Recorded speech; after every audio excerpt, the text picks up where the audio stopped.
Shalom, shalom peuple de Dieu. Je tiens encore à vous remercier pour votre présence ce soir et je suis dans la joie d'être devant vous pour partager la parole de Dieu avec vous. Et je dis encore, soyez le bienvenu à notre programme Victoire Totale. Et vous nous excuserez aussi pour le retard d'aujourd'hui, mais je crois que vous êtes tellement amoureux de la parole de Dieu que vous êtes patient pour attendre ce moment pendant lequel nous allons partager la parole de Dieu. Je viens dire shalom à tous ceux-là qui sont en Afrique. Que Dieu vous aime. J'aime beaucoup mon continent. Et merci pour toutes les merveilles de Dieu dans ce qu'il est en train de faire dans ce continent. Je n'oublierai jamais ceux-là qui sont en Océanie. Je vous dis shalom. Shalom à ceux-là qui sont en Asie. Shalom à ceux-là qui sont en Amérique et particulièrement en Europe. Shalom. Et en France, merci beaucoup pour votre fidélité. Je bénis encore tous les ministres de Dieu, les hommes de Dieu, compagnons d'œuvre, les gens qui sont en train de travailler à travers le monde pour propager l'évangile. Et merci. Et nous bénissons EPV TV pour le travail magnifique qu'ils sont en train de faire pour nous permettre de vous atteindre, pour vous apporter la parole de Dieu. Nous continuons dans la série de l'enseignement sur l'identité chrétienne. Et je bénis Dieu parce que nous recevons beaucoup de retours et d'encouragements. Parce que nous croyons que notre but dans notre émission, c'est vraiment de vous faire comprendre qu'en Christ Jésus, la victoire est possible. Comme il est dit, celui qui est né de Dieu est celui qui triomphe de ce monde.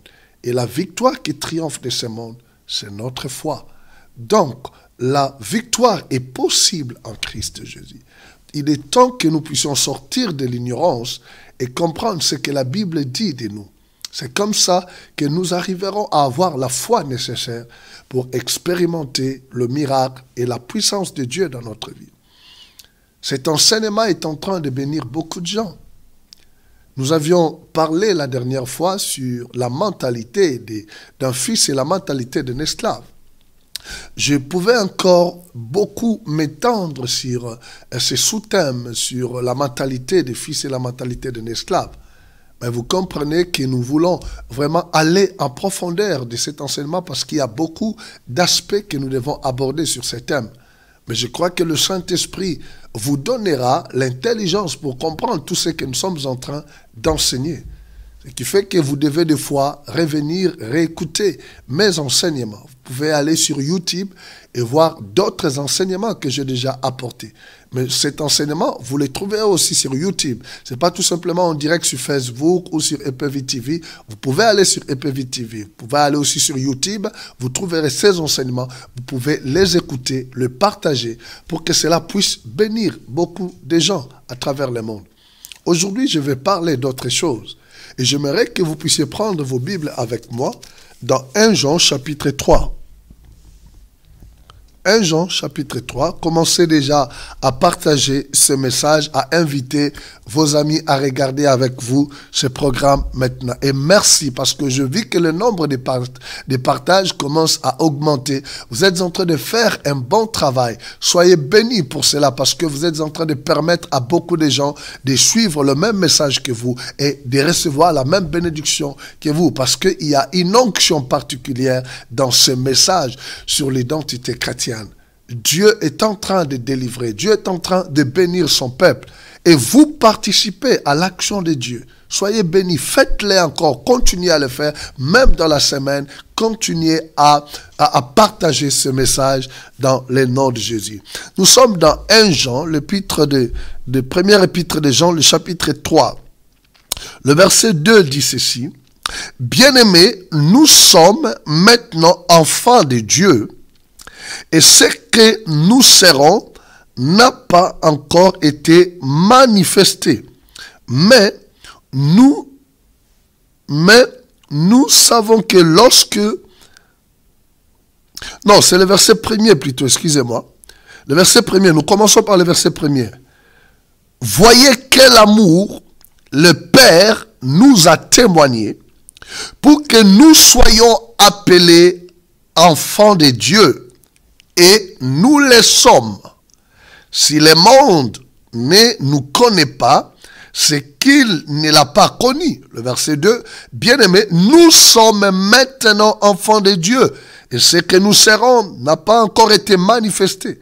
Mais nous savons que lorsque cela sera manifesté, nous serons semblables à lui parce que nous le verrons tel qu'il est. Amen. Nous allons prier ensemble. Père, je te remercie encore pour ce privilège et ce moment magnifique. Merci pour ce public qui sont en Afrique, en Amérique, en Asie, en Europe, en France, partout qui sont en train d'écouter ou de suivre ce programme et sont en train d'être bénis par ces messages. C'est toi qui rends l'esprit de ton peuple enseignable. Toute incrédulité est complètement loin de ton peuple au nom puissant de Jésus. Merci parce que tu élèves encore ta parole au-dessus de toutes choses. Merci pour le ministère du Saint-Esprit. Merci pour le ministère des anges qui opère maintenant au nom de Jésus. Amen. Gloire à Dieu. Aujourd'hui, je vais parler de la loi de l'affirmation. La loi de l'affirmation. Le week-end passé, j'avais parlé de la mentalité d'un fils et de la mentalité d'un esclave. Vous pouvez être fils de Dieu et avoir la mentalité d'un esclave. J'avais parlé de ces deux types de chrétiens. Et d'autres qui sont enfants de Dieu, qui ont la mentalité des enfants de Dieu. Et je crois que toi, tu as changé ta manière de penser. Aujourd'hui encore, cet enseignement t'aidera à changer complètement la façon dont tu dois te voir. La loi de l'affirmation n'est autre chose que la loi par laquelle, ou consiste tout simplement à croire à ce que la Bible dit de toi et à le déclarer. Je répète, la loi de l'affirmation consiste à croire à tout ce que la Bible dit de toi et non pas tout simplement à croire, mais à déclarer cela. C'est ce que nous venons de trouver dans l'épître, première épître de Jean. L'apôtre Jean qui écrit cette épître a fait une déclaration. Il a appliqué la loi de l'affirmation. Ce n'est pas tout simplement une simple déclaration, dire tout simplement je suis enfant de Dieu, je suis enfant de Dieu. Mais c'est déclarer des choses que vous croyez. C'est ça la loi de l'affirmation. Et ça c'est très important dans la découverte de notre identité en tant qu'enfant de Dieu. Il dit ceci, voyez quel amour le Père nous a témoigné. Devenir enfant de Dieu, c'est un signe d'amour de la part de Dieu. Nous étions perdus, nous l'avions déjà démontré à la lumière de la parole de Dieu. Nous étions perdus dans le péché, loin de Dieu, car tous son péché sont privés de la gloire de Dieu. Le salaire du péché, c'est la mort. Mais nous avons été gratuitement justifiés par la rédemption, parce que le prix a été payé par Jésus. Et la Bible dit, car Dieu a tant aimé le monde. C'est Dieu amour nous a sauvés par son amour. Il nous a témoigné son amour. Et la Bible dit, pour que nous soyons appelés enfants de Dieu. Pour que nous soyons appelés enfants de Dieu, c'est un privilège. Dieu t'aime. Il était prêt à payer le prix. Il est mort. Voilà pourquoi tu ne dois jamais jouer avec ton identité et tu ne dois jamais accepter que qui que ce soit puisse se moquer de toi, qui que ce soit puisse se jouer de toi. Tu n'es pas un jouet de sorcier. Tu n'es pas un jouet des occultistes. Tu n'es pas un jouet du monde. Non. Tu es si précieux pour Dieu que tu as coûté la vie de son Fils unique. La Bible dit que l'or et l'argent sont incapables de te racheter devant Dieu. le prix qui te correspond, ta valeur devant Dieu, c'est la vie de Jésus-Christ de Nazareth. Oh, bien-aimé dans le Seigneur, regarde-toi sur la balance de la justice de Dieu. Tu es d'un côté, de l'autre côté, on met Jésus. On ne met pas de l'or, on ne met pas de l'argent, mais on met la vie de Dieu lui-même. Donc, nul ne peut te mépriser. Nul ne permet jamais à ce que les gens puissent te mépriser. Parce que tu es un enfant de Dieu. Parce que tu as de la valeur pour Dieu. La Bible dit, il nous a témoigné cet amour. Le fait que nous soyons appelés enfants de Dieu. Regarde la réponse des gens. Il dit, nous le sommes. Dis avec moi, je le suis. Très fort, je le suis. Est-ce que tu peux dire, je suis enfant de Dieu 3 fois avec moi? On y va. Je suis enfant de Dieu. Je suis enfant de Dieu. Je suis enfant de Dieu. Ce n'est pas une simple déclaration, mais c'est une déclaration de foi.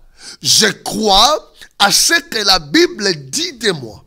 Parce que je suis celui que Dieu dit que je suis. Tu es celui que Dieu dit que tu es. Et tu dois croire à ça et déclarer cela. Parce que la Bible dit que la foi vient de ce qu'on entend. Et ce qu'on entend vient de la parole de Dieu. Si la Bible dit que tu es un enfant de Dieu, tu dois accepter ce que la Bible dit. Tu dois croire à ce que la Bible dit. Ta foi doit être fondée sur ce que la parole de Dieu dit. Et non sur ce que le monde dit. Et non sur tes sentiments. Et non sur tes émotions. Tu n'as pas besoin de sentir que tu es un enfant de Dieu. Tu n'as pas besoin des émotions pour sentir, pour comprendre que tu es un enfant de Dieu. La Bible dit que l'Esprit rend témoignage à ton esprit que tu es enfant de Dieu. Quand tu reçois Christ dans ta vie, la parole de Dieu dit dans Jean chapitre 1er, le verset 12, elle leur donne le pouvoir de devenir enfants de Dieu. La parole que nous recevons, quand nous recevons Jésus dans notre vie, nous donne les droits légaux de s'appeler enfant de Dieu. Souvenez-vous quand j'avais parlé sur la loi de l'adoption. Nous avons été élevés dans les rangs de fils de Dieu, dans les rangs d'enfants de Dieu, au même titre que Jésus. Nous sommes aimés de la même façon. Nous sommes considérés de la même façon. Nous avons droit au même héritage. Et je dois commencer à me voir tel que Dieu me voit. Comment te vois-tu? Tu dois te voir comme Dieu te voit. Il te considère comme son enfant. Il dit dans sa parole que si tu confesses de ta bouche le Seigneur Jésus, si tu crois dans ton cœur que Dieu l'a ressuscité d'entre les morts, tu es sauvé. Basta. C'est la parole. Je dois mettre ma foi à la parole de Dieu et je dois commencer à déclarer cela dans ma vie. C'est la puissance de Dieu.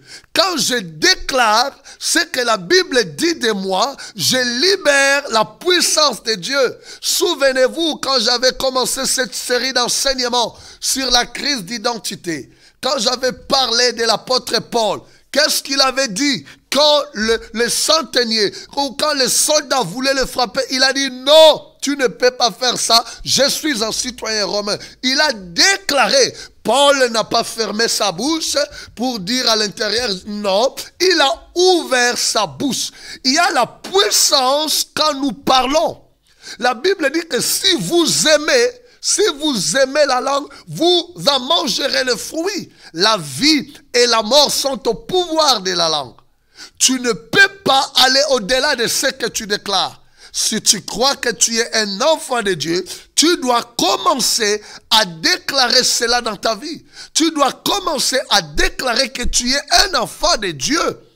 Tu ne le déclares pas tout simplement comme un slogan, comme tout le monde peut le faire, je suis enfant de Dieu. Non, tu crois réellement. Jean dit, nous le sommes. Dieu nous a témoigné son amour à ce que nous soyons appelés ses fils, puisque lui, il dit que nous sommes ses fils, nous le sommes.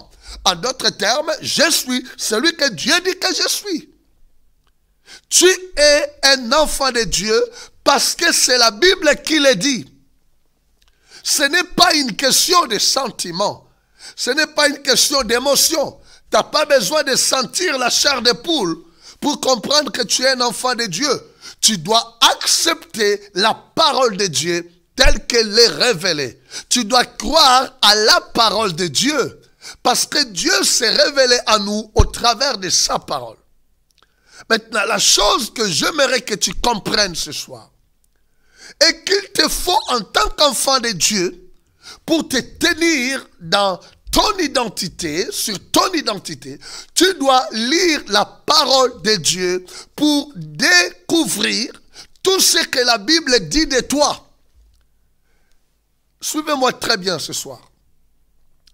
Je vous ai dit que le diable, sa plus grande stratégie aujourd'hui, c'est de t'empêcher de découvrir qui tu es. Parce que tu peux être sauvé, mais tu ignores qui tu es, tu subiras l'oppression, tu continueras à subir des frustrations, dépression, tous les problèmes que tu subis là où tu subissais, comme Paul qui a été fouetté, bien qu'il était un citoyen romain. Le diable veut te maintenir dans cette ignorance-là. Tant que tu seras ignorant, la Bible dit, mon peuple est détruit parce qu'il manque la connaissance. Et qu'est-ce que le diable fait? Il t'empêche de lire la Bible.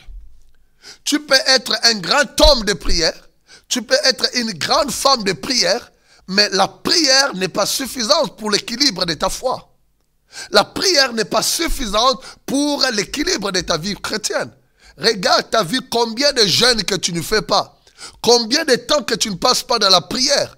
Mais tu es toujours victime de réclamations. Tu es toujours victime de l'oppression. Le diable continue à oppresser ta vie. Pourquoi? Parce que tu ne sais pas ce que la Bible déclare de toi. Et puisque tu ne sais pas ce que la Bible déclare de toi, qu'est-ce qui t'arrive? Devant l'ennemi, tu n'as aucun argument. Tu n'as aucun argument. Tu n'as pas des armes défensives. Tu n'as pas des armes offensives pour résister à l'ennemi, pour combattre l'ennemi. Quand le diable est venu tenter le Seigneur Jésus, Matthieu chapitre 4, Luc chapitre 4, le diable a utilisé la parole. Il est écrit. Comment Jésus a vaincu le diable?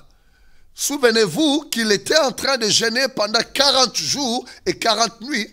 Le fait de jeûner n'empêchera pas le diable de te tenter ou de te combattre. Le fait d'être un homme de prière n'empêchera jamais Satan ou le diable et le sorcier de te combattre. Mais le diable commencera à s'éloigner de toi quand il comprendra que tu es un homme fondé sur la parole de Dieu.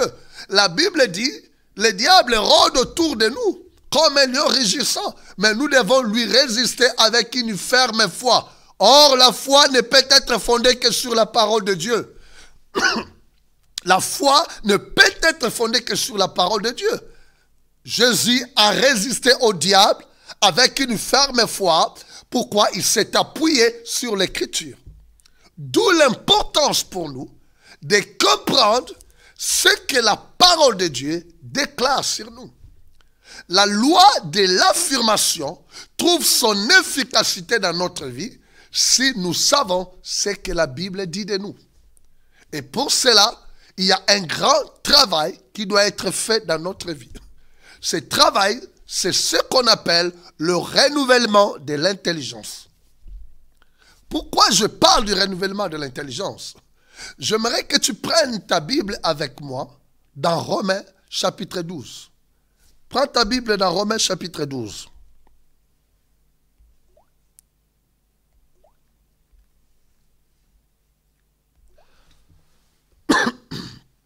Romains chapitre 12. Le verset 2. La Bible dit, ne vous conformez pas au siècle présent, mais soyez transformés par le renouvellement de l'intelligence, afin que vous discerniez quelle est la volonté de Dieu, ce qui est bon, agréable et parfait. Vous avez noté ce que la Bible dit? La Bible dit, ne vous conformez pas au siècle présent, mais soyez transformés par le renouvellement de l'intelligence. La transformation dans notre vie commence par le renouvellement de l'intelligence, c'est-à-dire notre manière de penser. La Bible dit dans Proverbes, ils sont tels que le pensée de leur âme. Il y a des choses que j'aimerais te dire ce soir. Celui qui influence ta manière de penser, influence ta manière de parler et ta manière d'agir. Parce que tout commence par la pensée. La parole est définie comme étant l'expression de la pensée. Les actes sont définis comme étant l'expression de la pensée. Je dis ce que je pense, je fais ce que je pense. Tout commence par la pensée. Même Dieu, quand il a créé le monde a existé d'abord sous forme de la pensée. C'est pour cela la pensée est quelque chose d'important dans la vie d'une personne. Et je viens encore te dire, si quelqu'un influence ta pensée, il a le contrôle sur ta vie. Et tu dois faire très attention à qui tu écoutes. Tu dois faire très attention aux choses que tu lis. Tu dois faire très attention aux choses que tu écoutes. Aux choses que tu regardes.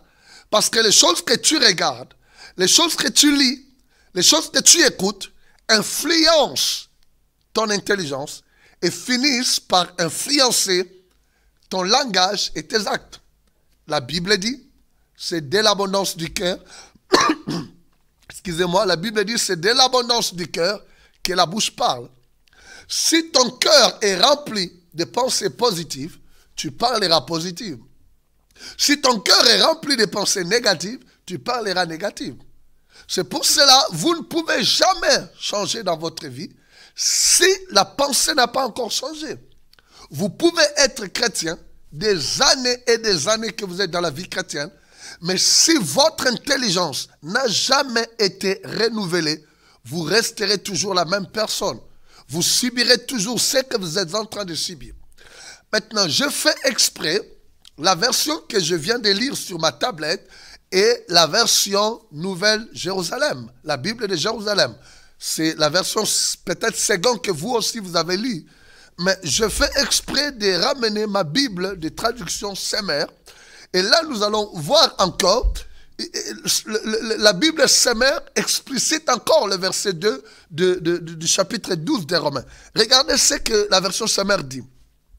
Elle dit ceci: ne vous laissez pas modeler. Ici, on dit, ne vous conformez pas.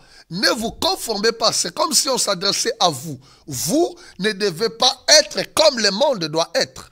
Ok? Mais Semmer dit ceci. Il dit, ne vous laissez pas modeler par le monde actuel. En d'autres termes, ne laissez pas le monde, c'est-à-dire c'est une influence extérieure.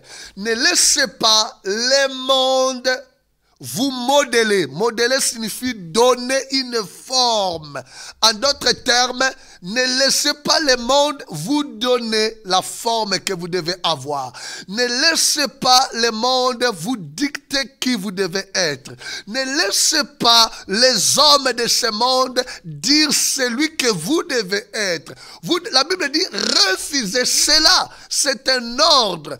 Tu ne dois jamais laisser le monde te donner la forme que tu dois avoir. Tu ne dois jamais laisser le monde te dicter ce que tu dois être. En d'autres termes, je ne suis pas celui que les hommes disent que je suis. Tu n'es pas celui que le monde dit que tu es. Tu n'es pas celui que ta famille dit que tu es. Non. Tu es celui que Dieu dit que tu es.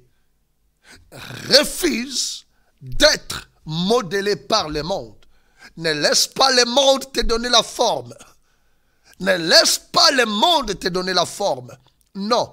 Personne aujourd'hui peut dire encore, il a un pouvoir sur toi, qu'il peut te contrôler. Jamais. Souvenez-vous, quand Jésus était devant Pilate, quand il refusait de répondre à Pilate, Pilate a dit, mais est-ce que tu ne sais pas que j'ai le pouvoir de t'ôter la vie, de dire un mot sur toi? Jésus a dit, tu ne peux rien sur moi si cela n'était pas accordé par le ciel. Aucun homme, si Jésus a dit, Pilate, tu ne peux rien sur moi si le ciel ne le permet pas. En d'autres termes, Jésus était en train de dire à Pilate, je ne suis pas celui que toi tu dis que je suis, mais je suis celui que Dieu dit que je suis. C'est pour cela que Jésus disait que le témoignage de son Père est plus grand que le témoignage des hommes. Il n'avait pas besoin de témoignage des hommes. Il avait besoin de témoignage de Dieu. Parce que Dieu le considérait comme son fils. Souvenez-vous le jour de son baptême. Une voix se fit entendre, tu es mon fils bien-aimé. Tu es mon fils bien-aimé, en qui je mis mon affection. Jésus a pris cette parole, Jésus l'a déclaré. Il a marché avec la loi de l'affirmation. Jésus n'a pas nié qu'il était le Fils de Dieu. Et si même Jésus était sacrifié ou était livré aux Romains, c'est parce que les Juifs étaient contre qu'ils disent qu'il est le Fils de Dieu, parce que se prétendre être un Fils de Dieu, pour les Juifs, était synonyme de dire que tu es Dieu. Jésus déclarait qu'il est le Fils de Dieu. Il ne l'a pas nié. Il déclarait, je suis le bon berger. Jésus a déclaré, je suis le chemin, la vérité et la vie. Parce qu'il l'était, il l'a déclaré. Je suis la résurrection et la vie. Je suis le bon berger. Il déclarait son identité. Il ne cachait pas son identité. Il n'avait pas honte de cela. Il croyait en cela. Il était prêt à payer le prix, à aller mourir sur la croix pour son identité. Qu'en est-il de toi? Oh bien-aimé, cela doit changer ta manière de voir les choses. Tu ne dois pas tout simplement faire des déclarations simples, mais quand tu dis que tu es un enfant de Dieu, tu l'es réellement. Jean dit, nous les sommes, parce que le Père l'a déclaré. L'Esprit a rendu témoignage à ton esprit que tu es enfant de Dieu. Alors considère-toi comme un enfant de Dieu. Et il y a des choses que tu ne dois plus accepter. Il y a des choses à partir d'aujourd'hui, tu dois commencer à refuser. Ne laissez pas le monde vous modeler. Ne laissez pas le monde vous donner la forme que vous devez avoir. Mais laissez plutôt la parole de Dieu. La Bible dit, mais soyez transformés par le renouvellement de l'intelligence en changeant votre manière de penser. Comment tu vas changer ta manière de penser? C'est en lisant la Bible. C'est là où il y a un grand problème aujourd'hui dans le milieu chrétien. Les chrétiens ne lisent pas la Bible. Ils prennent beaucoup de temps dans la prière, mais ils ne lisent pas la Bible. Et pourtant, dans la Bible, on nous révèle notre identité. Si tu ne sais pas qui tu es, le diable se jouera de toi. C'est le même mensonge qu'il a toujours utilisé depuis l'Éden. Quand il est allé trouver Ève, il a dit, Dieu sait que le jour où tu en mangeras, ou vous en mangerez, vous deviendrez comme lui. Mais l'homme n'a-t-il pas été créé à l'image et selon la ressemblance de Dieu? Dieu l'avait déjà créé à son image. Ève n'avait rien à faire pour devenir celui ou celle qu'elle était déjà. C'est ça le mensonge du diable. C'est comme aujourd'hui, il est en train d'induire beaucoup de jeunes, beaucoup de gens dans l'erreur, en les introduisant dans les sciences occultes pour leur dire, je vais vous donner du succès, je vais faire de vous des grandes personnes, je vais faire de vous un directeur, PDG, ou la promotion dans la musique, dans le ministère, ou quoi que ce soit. Tu n'as pas besoin de ça. Parce qu'en toi habite l'esprit supérieur. Satan est un esprit inférieur. Mais puisque tu ne sais pas ce que la Bible dit de toi, Satan est une créature. Mais en tant qu'enfant de Dieu, tu as l'esprit créateur en toi. toi-même, en tant qu'enfant de Dieu, tu es plus important que Satan, tu es plus grand que Satan. C'est Dieu qui te voit comme ça. Satan est un archange dans la présence de Dieu qui a été rejeté par Dieu. Mais l'homme est plus important. L'homme a été créé à l'image et selon la ressemblance de Dieu. Tu as été créé selon l'image et la ressemblance de Dieu. Et plus encore en Christ Jésus, tu es un enfant de Dieu. Wow, quelle bénédiction! Il est temps, bien-aimés, que nous puissions retourner dans la parole de Dieu, que nous puissions lire la Bible et comprendre ce que la Bible dit de nous. Tant que je ne lis pas la Bible, mon intelligence ne sera jamais transformée. Je ne pourrai jamais comprendre la volonté de Dieu. La loi de l'affirmation fonctionne à ce que quand je lis la Bible et je découvre celui que je suis dans la Bible. Et la Bible dit, vous connaîtrez la vérité et la vérité vous rendra libre. Dès que je découvre que je suis, je crois en cela, je le déclare. Voilà la parole qui me libère. Quand je découvre dans la Bible que j'ai été racheté par un grand prix, que Jésus a payé le prix, qui peut me condamner? Là, je réalise que, bien aimé dans le Seigneur, les condamnations de la famille, les réclamations de la famille ne peuvent plus rien dans ma vie. Ils n'ont plus le droit légal d'agir dans ma vie au nom puissant de Jésus. Parce que la Bible dit, si Dieu t'a justifié, qui peut te condamner? Si Dieu est pour toi, qui sera contre toi? Personne. C'est ce que la Bible enseigne. Tu dois sonder la parole de Dieu. Tu dois chercher à comprendre ce que la Bible dit de toi. Ton intelligence ne sera pas transformée en écoutant tout simplement de la musique. En passant tout ton temps, tout simplement à prier, à prier. La prière n'est pas mauvaise. Il faut prier à tout temps. Mais il faut avoir une vie chrétienne équilibrée. J'ai des choses à dire aujourd'hui au peuple de Dieu qui sont en train de me regarder. Aujourd'hui, à travers le monde, même moi, je vous prêche la parole de Dieu en utilisant les réseaux sociaux, en utilisant EPV TV ou sur YouTube, vous pouvez suivre mes messages. Mais je vais dire quelque chose de très important. Pourquoi je vous dis d'avoir toujours votre Bible avec vous? Parce que je veux que votre foi soit fondée sur la parole de Dieu et non sur la tradition des hommes. Beaucoup d'enseignements aujourd'hui n'ont pas de fondement biblique. Et ces enseignements sont en train d'induire le peuple de Dieu dans l'erreur. Parce que comme les gens ne lisent pas la parole de Dieu, nous devons être comme des chrétiens demeurés. Ce que je vous enseigne, vous lisez la Bible avec moi. Vous pouvez revoir, écouter mes messages et examiner encore la parole de Dieu.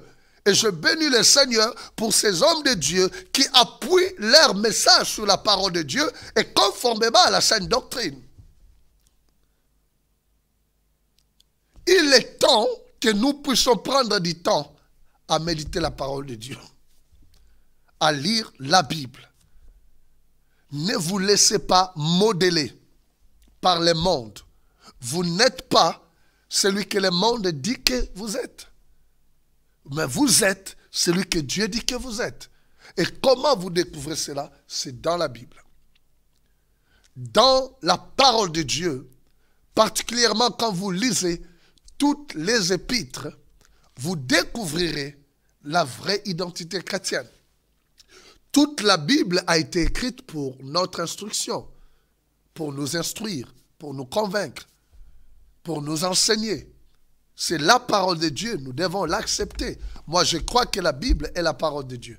Ça, c'est très important. Et la seule autorité pour la pratique et la foi chrétienne. Mais c'est dans le Nouveau Testament, particulièrement dans les épîtres, que nous arrivons à découvrir notre identité.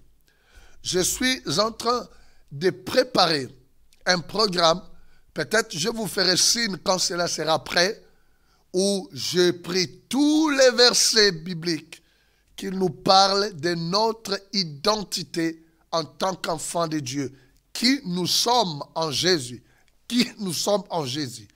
Et je vais préparer cela, nous allons lancer cela sur YouTube, comme ça vous pouvez télécharger cela, vous pouvez écouter cela, vous pouvez croire en cela, vous pouvez déclarer ces versets, ce que la Bible dit de vous. Acceptez votre identité telle qu'elle est révélée dans la parole de Dieu. Jean dit, nous sommes enfants de Dieu parce que Dieu nous a témoigné son amour. Puisqu'il nous a appelés ses enfants, nous le sommes. Je dois accepter ce que Dieu dit de moi et refuser ce que le monde veut que je sois. Le monde veut que tu sois toujours malade. Le monde veut que tu sois toujours dans la pauvreté. Le monde veut que tu sois toujours dans la misère. Le monde dit que tu n'es pas libéré. Le monde dit qu'il a droit sur toi. Ou peut-être ils peuvent continuer à détruire ta vie, à détruire ton foyer, à détruire ton business, à détruire ta santé, à détruire ton ministère, à détruire l'église. Mais la Bible me dit quoi? La Bible me dit que je suis un enfant de Dieu. Ma vie est cachée avec Jésus en Dieu.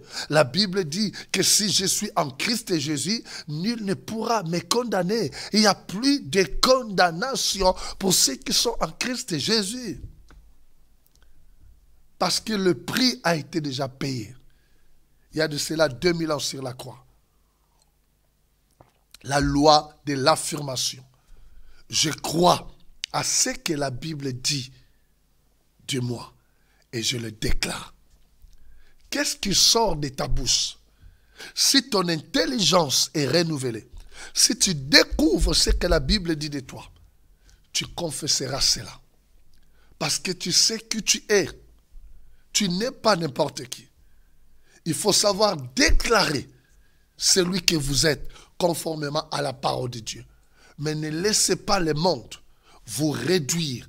Ne laissez pas le monde vous donner la forme. Le monde va toujours te minimiser. Le monde ne te donnera pas de l'importance.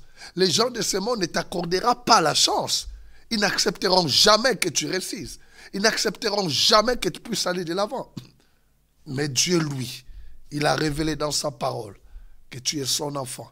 Il a révélé dans sa parole que tu es son héritier, que tu es co-héritier de Christ. Jésus a marché avec cette loi. Et l'avantage, c'est que quand vous déclarez celui que vous êtes, même vos ennemis s'en rendent compte. Souvenez-vous quand Paul a dit, je suis citoyen romain. La Bible dit, ses ennemis se sont arrêtés. Ils se sont éloignés de lui. Ils n'ont pas pu faire ce qu'ils voulaient faire. Parce que Paul a dit tout simplement, je suis citoyen romain. Ils ont compris que cet homme, c'est qui il est. Et nous ne pouvons plus faire n'importe quoi sur lui. Quand Jésus était mort, les pharisiens sont allés trouver Pilate pour lui dire, cet homme avait dit, s'il meurt, il sera ressuscité le 3e jour. Jésus déclarait celui qu'il était. Jésus déclarait le plan de Dieu sur sa vie. Et même ses ennemis retenaient les déclarations de Jésus. Ils savaient que Jésus confessait son identité. Ils le savaient. Et Jésus ne le niait pas. Pourquoi je dois nier mon identité? Mais je ne dois pas tout simplement faire de simples déclarations. Mais je dois déclarer cela parce que je crois à cela. Voilà, bien-aimés dans le Seigneur, ce que je voulais partager avec nous ce soir sur la loi de l'affirmation. Je dois croire à ce que la Bible dit de moi et je dois confesser cela parce que l'esprit de la foi s'exprime par ces paroles. Je crois, voilà pourquoi je dis, si tu crois à quelque chose, il faut le déclarer. Parce que ce que tu déclares finit par se réaliser dans ta vie. Tu es tel que tu penses. Voilà pourquoi ton intelligence doit être transformée. Fais très attention à ce que tu regardes. Fais très attention à ce que tu écoutes. Fais très attention à ce que tu lis. Parce que cela influence ta pensée. Mais la parole de Dieu dit que nous sommes transformés. Il y a un changement qui arrive dans notre vie quand notre intelligence est transformée et renouvelée.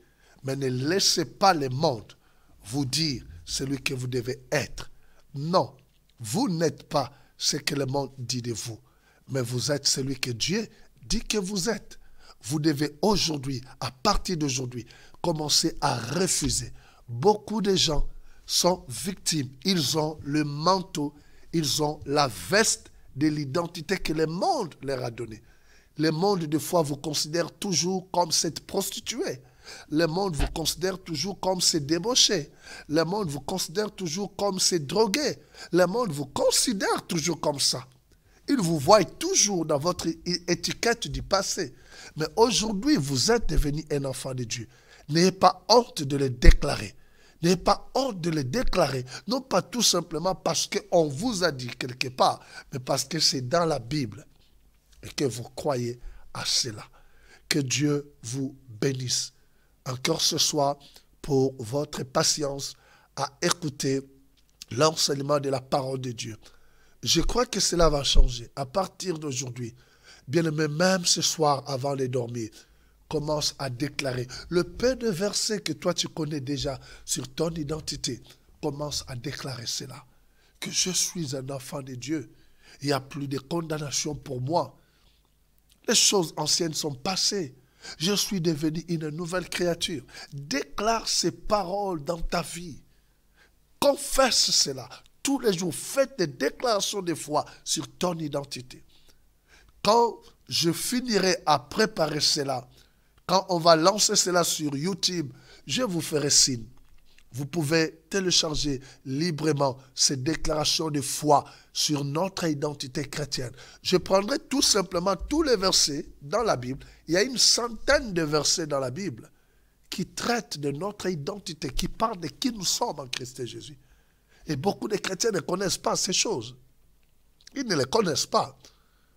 Ils seront incapables peut-être d'affronter l'ennemi en disant, la Bible dit, comme Jésus l'a fait. Il a dit, il est aussi écrit, il est aussi écrit, il est écrit, il est écrit. Jésus a déclaré la parole de Dieu. Nous devons apprendre à manier la parole de Dieu comme l'épée de l'esprit, à faire des déclarations de foi sur notre identité. Cela fait fuir l'ennemi. Le diable saura que nous savons qui nous sommes et il ne se permettra plus de faire n'importe quoi dans notre vie. Que Dieu vous bénisse pour cette soirée. J'aimerais encore dire à tous ceux-là qui sont en Île-de-France que demain, nous avons notre culte magnifique au Centre international des miracles. De 9h30 à midi, nous avons notre culte de louange, d'adoration et d'édification. Continuez à nous écrire, à nous appeler pour rendre témoignage de ce que Dieu est en train de faire dans votre vie. Et demain, ne restez pas à la maison. Il faut aller à l'église. Il faut prier. Cela est très important. La Bible dit, n'abandonnez pas vos assemblées, comme cela est devenu la coutume de certaines personnes. Mais nous devons continuer à fréquenter nos églises. À tous les hommes de Dieu, pleins de grâce et d'onction pour les réunions de demain. Passer des moments magnifiques dans la présence de Dieu. Et nous allons nous retrouver le week-end prochain pour continuer notre série d'enseignements sur l'identité chrétienne. Je sais que ce message est en train de vous bénir. Partagez cela à vos amis. Que Dieu vous bénisse. Shalom, shalom. Passez une bonne soirée au nom puissant de Jésus. À nous revoir le samedi prochain. Soyez bénis au nom de Jésus.